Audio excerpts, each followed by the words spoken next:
जय हिंद, जय भारत, वंदे मातरम। साथियों, आप देख रहे हैं फौजी न्यूज़ 24 और मैं महेश चौहान। आज एक गंभीर विषय पर आपके सामने वीडियो लेके आ रहा हूं। माननीय वित्त मंत्री हरियाणा सरकार श्री जेपी दलाल जी की आज प्रेस वार्ता भिवानी में एक निजी रेस्टोरेंट दालचीनी में रखी गई, जिसमें पत्रकार के द्वारा एक विषय को उठाया गया कि शहीद परिवार की पॉलिसी के अंदर गड़बड़ी हुई है। उस समय माननीय मंत्री श्री जेपी दलाल जी ने बोला कि शहीद परिवार के लिए किसी पॉलिसी की जरूरत नहीं है, और मैं आपको ये एक पॉलिसी दिखाना चाहूँगा। जिस भी साथी को चाहिए ये पॉलिसी, वो मेरे से ले भी सकता है। इस पॉलिसी के अंदर 2021 के अंदर एक सरकार, हरियाणा सरकार ने ऐसा बदलाव किया जिसके बाद से शहीद का कॉलम ही इस पॉलिसी के अंदर से हट गया। हालांकि इस पॉलिसी के अंदर बाकी सभी कवर्ड हैं, लेकिन जो शहीद हो गया उसके लिए ये पॉलिसी नहीं है, जो कि general secretary Haryana public service commission Panchkula के द्वारा जारी की गई है। और इस पॉलिसी के अंदर तुरंत प्रभाव से अमेंडमेंट की जरूरत है। और आगे देखें, जब इस शहीदों के विषय पर माननीय वित्त मंत्री श्री जेपी दलाल जी से बातचीत की गई तो उन्होंने क्या बोला, और आप उससे अंदाजा लगा सकते हैं कि किस प्रकार से हरियाणा के अंदर हरियाणा सरकार कार्य कर रही है। कृपया वीडियो को अंत तक अवश्य देखें और कमेंट में अपनी राय जरूर छोड़ें। देखें आगे वित्त मंत्री जेपी दलाल जी का यह बयान। जाकर के 25 साल किया है। एक शहीद हो जाता था, उसका बच्चा 1 साल का है तो नौकरी नहीं ले पाता था।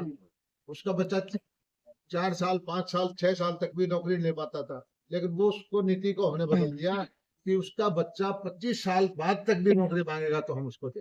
नहीं सर, और 14 नौकरी हमने उसमें दी। सर इस पॉलिसी में शहीद का कलम ही खत्म कर दिया। 2021 में अमेंडमेंट किया आपने क्या कि शहीद का कॉलम ही नहीं है रिजर्वेशन में। आप ये पॉलिसी देखिए, पुरानी भी है, न्यू भी है। आप मेरी बात सुनिए, शहीद के लिए कोई रिजर्वेशन नहीं, शहीद के हर बच्चे को नौकरी हम देने की नीति हमने बना दी है। रिजर्वेशन तो जब हो गया, हम उनके लिए तो कोटा हो, जो भी शहीद होगा उसके आश्रित को हम नौकरी दे रहे हैं और उसको नौकरी दे रहे हैं। पहले ये था कि 3 साल तक अप्लाई करेगा उसको देते थे, अब 25 साल तक क्या उसकी इंतजार करेंगे।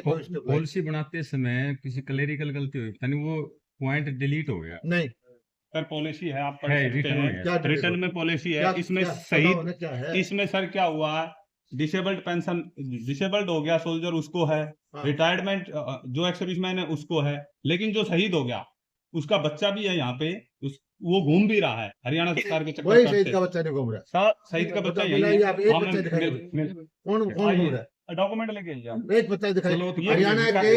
हरियाणा के 14 बच्चे हमने पिछली कैबिनेट में शहीद दिए, और हमने ये कहा है कि कोई भी बच्चा अगर रहेगा वो हमें अप्लाई करे, कैबिनेट से उसको नौकरी देंगे।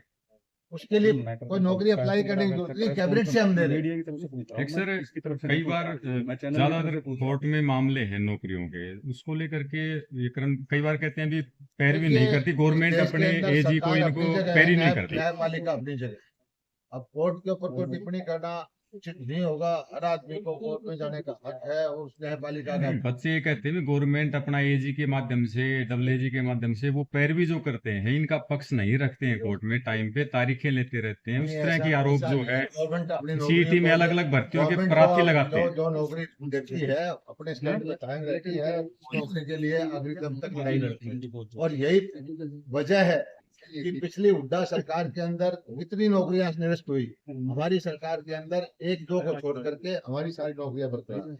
धन्यवाद। एक सर हुड्डा साहब ने कहा था कि विनेश फोगाट को राज्यसभा में वो भेजने के लिए तैयार हैं। बीजेपी क्या कहते हैं इस मुद्दे पे? चाहिए था कि जब राज्यसभा का नंबर आया था तब उसने कौन से खिलाड़ी को भेजा था?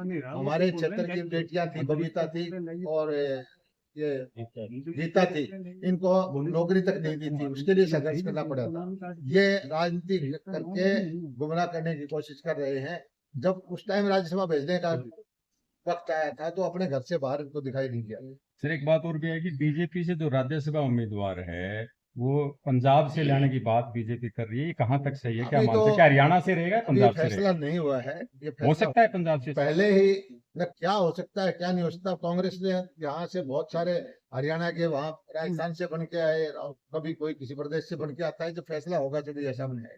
बांग्लादेश में स्थिति अब खराब है, तो अपने भिवानी के कुछ परिवार जो वहाँ की इकोनॉमी में बहुत बड़ी ये बड़ा दुर्भाग्यपूर्ण घटना है कि जिस तरह से बांग्लादेश में हमारा पड़ोसी शांतिप्रिय प्रदेश था, और वहाँ के शेख मुजीब की बेटी को जिस तरह से भागना पड़ा है, ये चिंता का विषय है।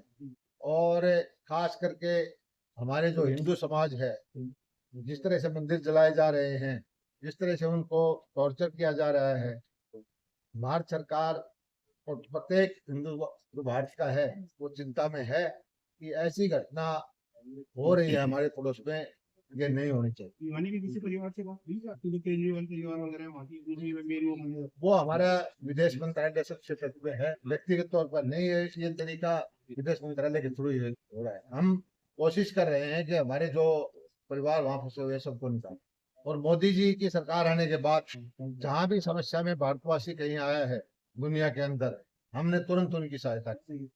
धन्यवाद। सर पिछले बॉर्डर बंद है, वो कोर्ट का मामला है, कोर्ट विनीत का मामला जो है ये सेना के मामले के अंदर के प्रदेश का मामला नहीं है, केंद्र से होके आता है।